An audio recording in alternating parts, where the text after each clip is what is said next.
बहिर्जी नाईक. तर त्यांच्याबद्दल मला थोडं सांगायचं होतं. बहिर्जी नाईकांना चीफ ऑफ इंटेलिजन्स असं म्हणलं जातं महाराजांच्या काळात.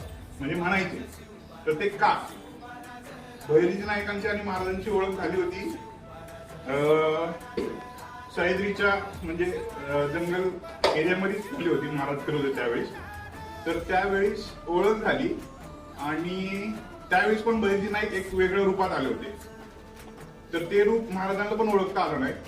आणि नंतर महाराजांना क्लिक झालं की आपण सगळे जे गड आहेत ते नुसत्या तलवारीने नाही तर बुद्धीने पण जिंकू, बाकीचे जे असतील ते म्हणजे मुघलांसोबत लढू.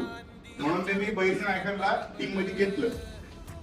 सो तेव्हापासून बहिर्जी नाईक हे चीफ ऑफ इंटेलिजन्स स्वराज्याचे ते मानले जातात. तर त्यांची 3000 लोकांची टीम होती. नुसत्या बहिर्जी नाईकांची 3000 जणांची टीम होती. ते गुप्तहेर एकमेकांना ओळखत नव्हते.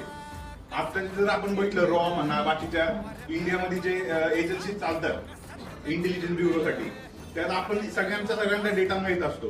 पण बहिर्जी नाईकांचं एक वैशिष्ट्य होतं की त्यांचा एकही एजंट एकमेकाला ओळखत नसायचा. फक्त बहिर्जी नाईकांनाच माहित होतं हा एजंट कुठं असणार आहे किंवा या एजंटचं काम काय आहे. आणि असं म्हणलं जातं की महाराजांचा तर हात होताच स्वराज्या मागे, पण बहिर्जी नाईक हे महाराजांचं म्हणजे बॅकबोन होतं.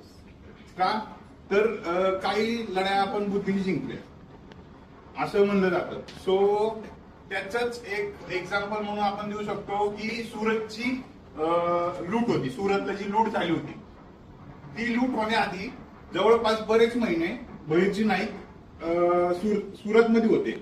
आणि त्यांनी एवढी इन्फो काढली होती की कुठला व्यापारी किती पैसा आहे किंवा कुठल्या मार्केटमध्ये किती पैसा आहे किंवा कुठं खजाना जास्त आहे, ती सगळी डिट्टो A to Z माहिती त्यांनी महाराजांना दिली होती.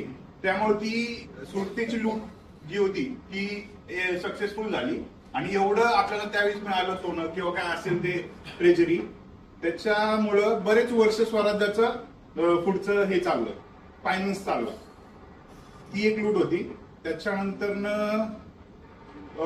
पन्हाळावरील जो किस्सा झाला होता बाजीप्रभू देशपांडेंचा, त्यावेळेस विशालगडावर एवढा पाऊस होता त्यावेळी की चारी साईडनं पण मुघलांनी घेरलं होतं महाराजांना किंवा बाजीप्रभूंना. हे सगळे टाइम तिथे होते.